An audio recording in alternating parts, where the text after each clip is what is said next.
Bonjour tout le monde et bienvenue sur votre chaîne YouTube qui parle de l'immigration Canada. Pour cette nouvelle vidéo, nous parlerons des nouvelles mises à jour Entrée Express au sujet de la preuve de fonds.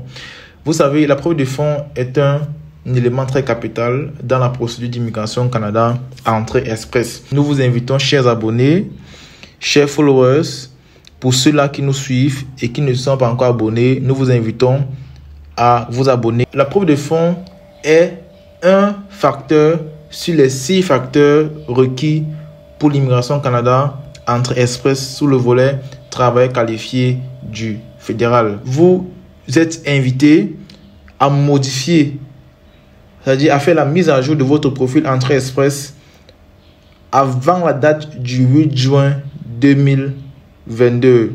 Ça, c'est impératif pour le lancement officiel ou alors la reprise officielle des invitations FSWP et CEC. Passé ce délai, votre profil ne sera plus admissible et c'est très dangereux parce que cet élément nous permet directement de chuter sur l'élément du time break. Comme il a été dit au niveau, le gouvernement fédéral nous fait comprendre que la mise à jour de votre profil ne changera pas la date et l'heure auquel votre profil a été reçu. C'est-à-dire que si vous avez créé votre profil en date du, je prends un exemple au hasard, en date du 1er avril 2021 et que vous faites votre mise à jour aujourd'hui, cela voudrait dire que votre profil a été reçu en date du 1er avril 2021. Pourquoi? Parce que lorsque vous ferez face à la situation de tie break, ça va jouer en votre faveur ou alors en votre défaveur. Donc c'est la raison pour laquelle ils ont dit que la mise à jour de votre profil n'aura pas un impact sur la date et l'heure auquel ils ont reçu votre demande. À la fin de la vidéo, je mettrai un tableau faisant état de la mise à jour concernant la preuve de fonds. Donc, bien vouloir nous suivre jusqu'à la fin de la vidéo, ce ne sera pas long. Quels sont ceux qui ont besoin de faire une mise à jour de leur profil au sujet de la preuve de fonds? Ça concerne uniquement les travailleurs qualifiés du fédéral. Voilà. Donc, cela veut par là dire que, que si vous êtes un candidat de la CEC, vous n'avez pas besoin de fournir une preuve de fonds.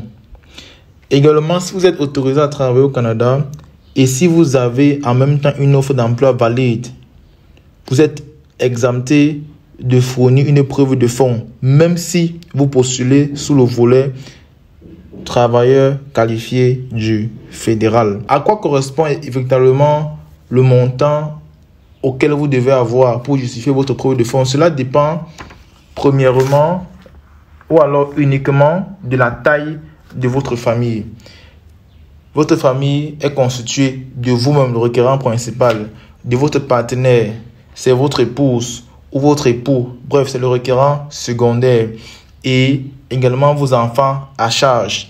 Cela concerne les enfants à charge du mari ou les enfants à charge de la mariée, si et seulement si ceux-ci ont eu des enfants au mariage. Si votre épouse ou vos enfants à charge vous accompagnent ou bien ils ne vous accompagnent pas, vous êtes obligé de fournir une preuve de fonds correspondant au nombre de membres de votre famille.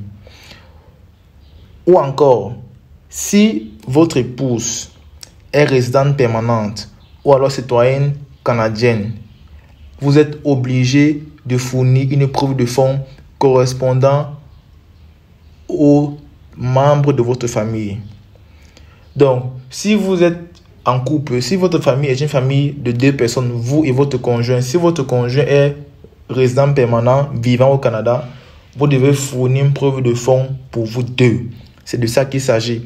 C'est pareil si vos enfants sont résidents permanents ou non. S'ils sont résidents permanents ou citoyens canadiens, vous devez fournir une preuve de fonds correspondant à vous, votre et vos enfants et votre conjoint de fait. ISSC accepte quoi comme preuve de fonds? La preuve de fonds, en fait, c'est quoi? C'est un document qui montre à suffisance que vous pouvez prendre soin de votre famille une fois que vous êtes arrivé sur le territoire canadien. Et les propriétés immobilières ne sont pas acceptées comme preuve de fonds. De l'argent emprunté également n'est pas accepté comme preuve de fonds. Voilà. Donc, ça veut donc dire que ça veut dire que vous devez justifier, vous devez prouver que vous avez de l'argent à votre disposition pour vous établir au Canada. Donc, si votre épouse vous accompagne et qu'elle a de l'argent dans son compte bancaire, vous pouvez utiliser son compte, bien que le compte est en son nom, mais vous devez justifier que vous avez accès au compte de la femme. Pourquoi? Parce que vous étant requérant principal, vous êtes l'avant-garde de votre famille. C'est-à-dire, le Canada vous reconnaît premièrement comme requérant principal. Donc, c'est à vous d'avoir accès à l'argent pour pouvoir payer les charges de votre femme et de vos enfants et les différentes charges que vous pourriez avoir dans votre famille. Voilà. Donc, il faut bien noter que les fonds doivent être disponibles à partir du moment où vous soumettez votre profil dans le bassin Entrée Express. Je dis bien, les fonds doivent être disponibles à partir du moment où vous soumettez votre profil dans le bassin Entrée Express. Et aussi, quand vous recevrez le visa de résident permanent. Parce qu'une fois que vous êtes arrivé à l'aéroport, dans un aéroport au Canada, l'agent d'immigration vous demandera encore ce document. Donc, il faut que vous l'ayez à votre portée de main pour que l'agent d'immigration puisse vous laisser entrer paisiblement sur le territoire canadien. Voilà, donc c'est un peu ça. Et il faut dire que la preuve de fonds est juste un document qui atteste que vous avez de l'argent dans votre compte bancaire. Donc, généralement, c'est un relevé bancaire qui est demandé. Il faut que le relevé de compte bancaire soit imprimé sur le papier en tête de la banque avec les informations de la banque, c'est-à-dire l'adresse, numéro de téléphone, adresse email, la situation géographique de la banque. Le relevé de compte doit inclure vos noms et ceux de votre femme si c'est un compte joint. Ça doit également inclure le numéro de compte, la date d'ouverture de votre compte, la balance actuelle de votre compte, l'historique du compte sur les 6 derniers mois.